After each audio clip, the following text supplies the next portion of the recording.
Guys, it is basic maths and it is compelling times for a first home buyer or an owner occupier. Why would you rent? We're going to go through the numbers right now with you and show you something you're going to be amazed with. Stay tuned.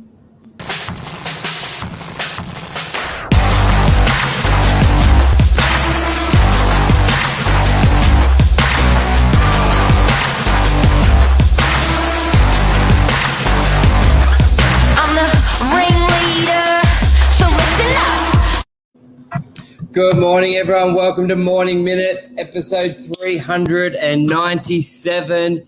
It's cheaper to rent than buy. The episodes are getting up there. We're going to crack the 400th on Saturday, which will be a big milestone. 44. 400. So cheaper to buy than rent. It hasn't always been the case, Mark. This is sort of really been new in the last maybe 12 months, which just makes it more compelling to buy when you're going to be paying the same in rent where you could be paying it towards a mortgage.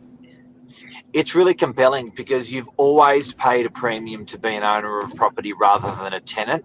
Now you are paying a premium to be a tenant of a property rather than to own that property. That's bananas. Yeah, good point, actually. A lot of people were like, oh, I'd rather rent. It's cheaper. I can put the money somewhere else. But now a mortgage would be cheaper. So let's have a look at some of the figures. We have a great new development in DY Havana, and part of the sort of the sale pack, we got Christian Stevens, a great broker at Shore Financial, to do a chart for us on sort of rough mortgage repayments for investors, owner-occupiers, with 5% deposit, 10 or 20, just to show people a rough sort of estimate where it is. And as the agent, we know sort of where the rental figures are, and it's very compelling, very compelling. Like I'll zoom in. It's a zoom. Use big zooms. Bigger. Yeah, that's good. Let's start with just a simple one. Owner occupier studio, 620 grand. Yeah. How's that for everybody? Yeah. No one wants a studio, do they? This. Okay, so if you've got can we do one better? It's more fun. Yep. Okay, so there's one betters we've got for 675, 695. We've just put 700K there as an example. Now, these are big. These are big fellas. They're excellent sizes. That's what you buy in the Northern Beaches around that price. So when you put in a 5% deposit, you've got your payments are $2,400. Now that's principal and interest. What that means is you're paying the loan off as well as paying for the interest of the loan. When you hear interest only, that's you're only paying the interest. You're not chipping away at any mortgage. So the payments there is $2,400, which means you got 35 Gs. 35 grand, and you can buy a property for 35 grand. You can get a loan. Well, look at this. You can get a loan. Your deposit, like minimum deposit, that would be 86,000 at a 5%. No, that's for that's investor. Yeah, for the investor. Sorry, but then with the first homeowner grant, it's even less, 35,000. Like to convert that to 29,000 a year. That is. Okay. Look at that. And then Mark, like and a one better we typically see rent for about $550 a week. They get people like renters love new stock, especially be the first one in there. So $550 a week times 52 is $550 to sort of $580 a week. Michael. You're that's being conservative on that rent. Yeah. I reckon it's more like 6, but let's put it at 550. Yeah. Yeah, so 600 times 52 equals 31,200 a year in rent. So your principal and interest, 29,000, and your income will be 31,200. So can you divide that by 12, please? Yep, 2,600. 26. So it's going to cost you, if you've only got a 5% deposit to buy a property. First home buyer is a great example, and you've got only a 5% deposit. It's going to be $2,600 if you want to rent that property, as in you don't want to buy, you want to rent it, and it's going to be $2,400 in a month if you want to buy it with a 5% deposit. Now that's compelling.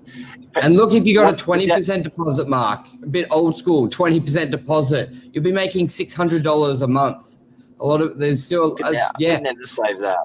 I could never save that. You know what? That's when Granddad gives you the money. Yeah.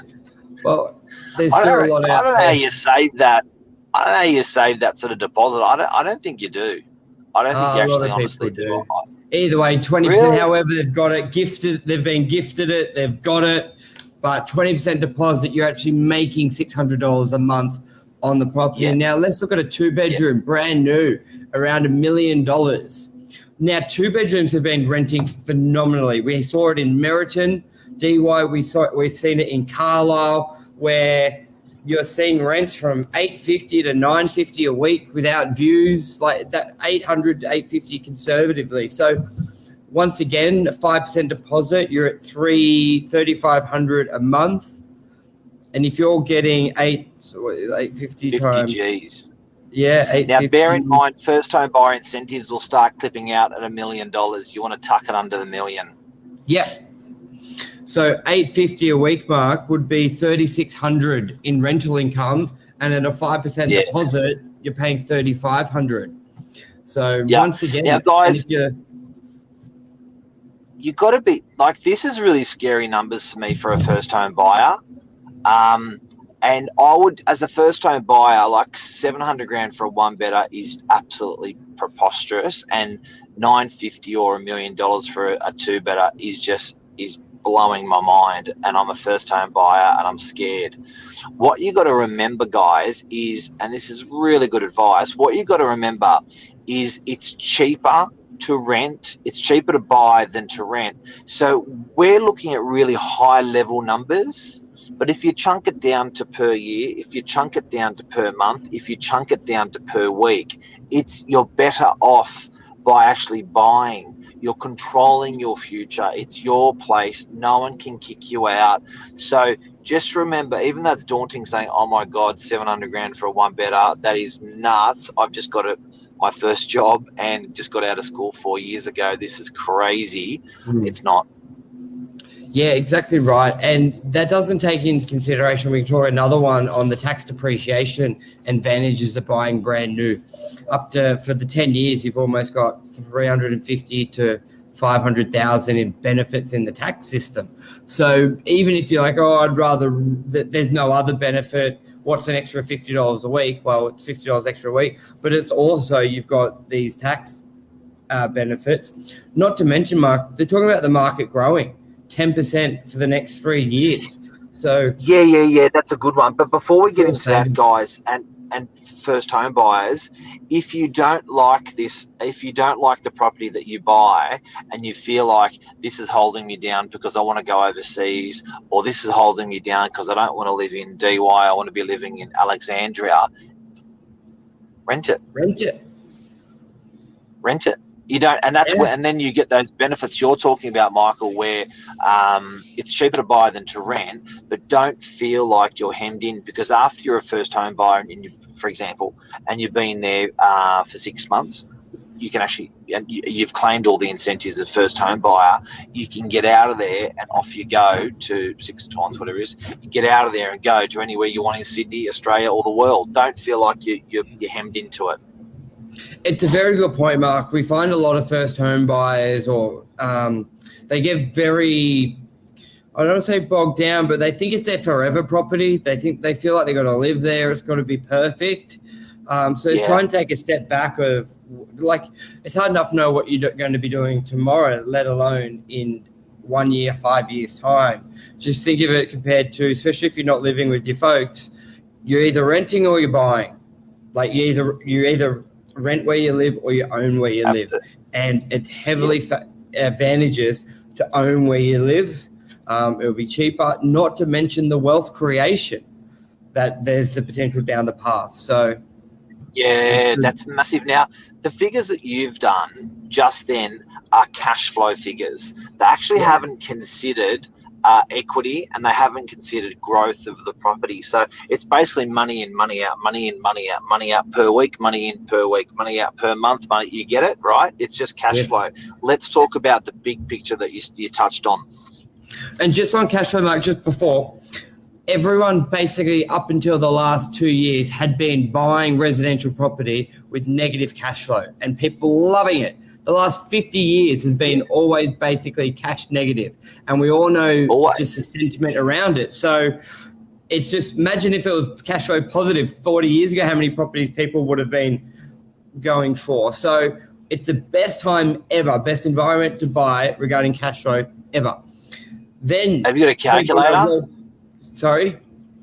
Have you got a calculator? Yes. Do this. Yep. 700. Yep. Divided by 10. Yep. Divided by 12. 5,800 a month. That's what it used to be, isn't it? No. Your payments. No. That is, you will, if property does what, so we've just done cash flow, right? We've just gone through cash flow, money in, money out, money in, money out. Put that aside, assume that you took a mortgage out and you're a good boy for 10 years or a good girl for 10 years. You're a good citizen for 10 years, right? Guess what you got every month after 10 years? That number on your calculator. Yeah. If property does what property has always done the last 50 to 100 years, the $700,000 one better you bought will be worth $1.4 million. You would have made $700,000 on top, which was that figure on Michael's calculator, $5,800 a month. So the mortgages cost you $2,600. It's cheaper for the mortgage than $2,400. It's cheaper to get a mortgage than to buy the property. But the kicker is, by $6,000 a month, your property will grow on average over a 10-year period. That is insane. Bananas. And there's a lot more than people's income, the growth, plus you've got your income and your personal savings. So it's either like you buy a property, keep working and save your income, but now you can buy a property, make a little bit more income, and you're pocketing the capital growth as well with the benefits. So it's the best environment. And all the government incentives, Mark, like even first home buyers, it used to be capped at the biggest benefit, $650. Now it's $850 to buy new, and up to $1 million it scales back. So, and people always think, they will never be worth 1.4. Just to hammer this point, because people, when they hear 1.4 for a one better, you've got to keep in mind immigration, population growth, and demand.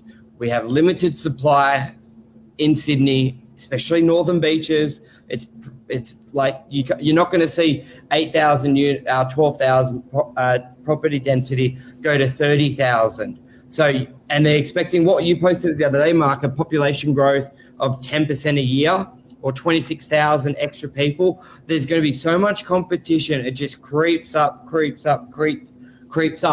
there's still 30% growth in this decade. We're about 75%. And that's where a lot of the banks are forecasting 30% growth over the next 3 years. So even that one better is now going to be worth 9-10. So people go, well, it will never be worth 1.4. People are saying that when one better is worth 300 grand. Population growth, demand, immigration. That's where we're at.